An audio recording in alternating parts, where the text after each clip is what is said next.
Look, it's my front mailbox. I have a kumquat tree growing under my front mailbox. Whoops. I think they're Nagami kumquats, a Japanese type. Self-sufficient, aren't I? We all should be self-sufficient. Mailbox, 20 years old.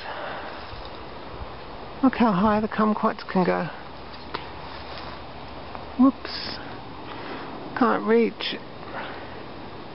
Not quite ripe yet.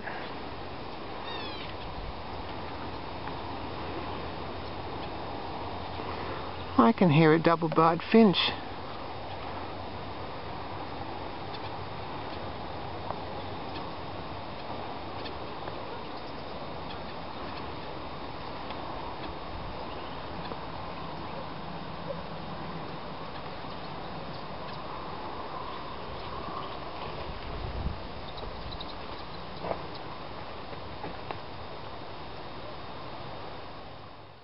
Look what I've got here for you.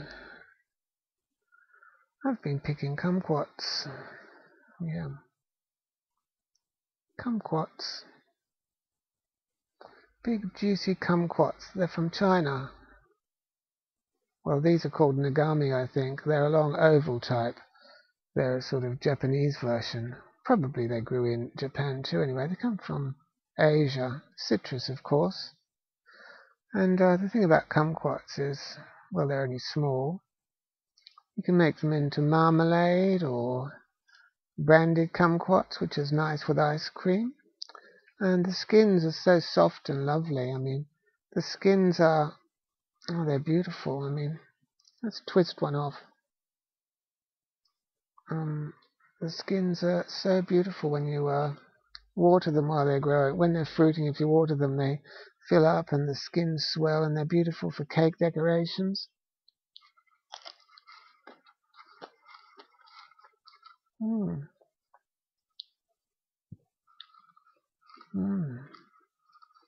I've got some of them have got seeds. These have got a few seeds in them.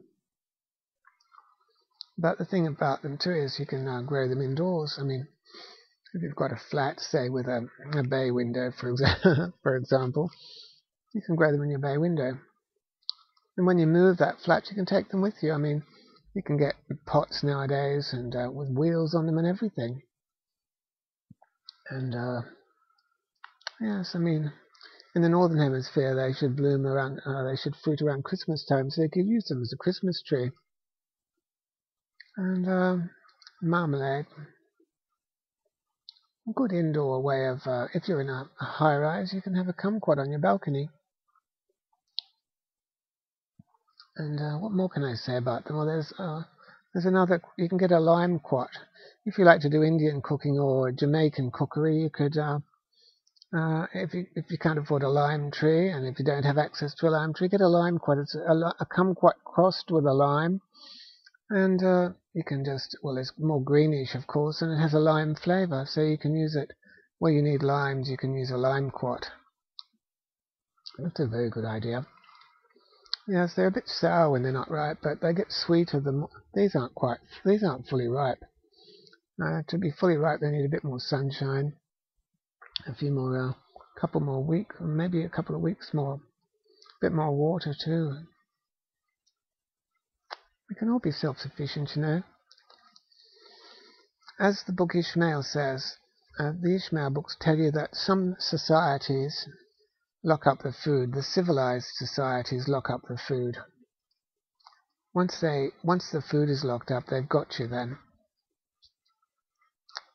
They've got you once the food is locked up and fences are put around the food. They've got to make you work for the food then. They've got to make you work 12 hours a day, 8 hours a day, whatever, 7 days a week, 5 days a week, whatever. They're going to screw you. That's because they lock the food up. The food doesn't have to be locked up. Let's unlock the food. Whoops. I've got a Garden of Eden around me.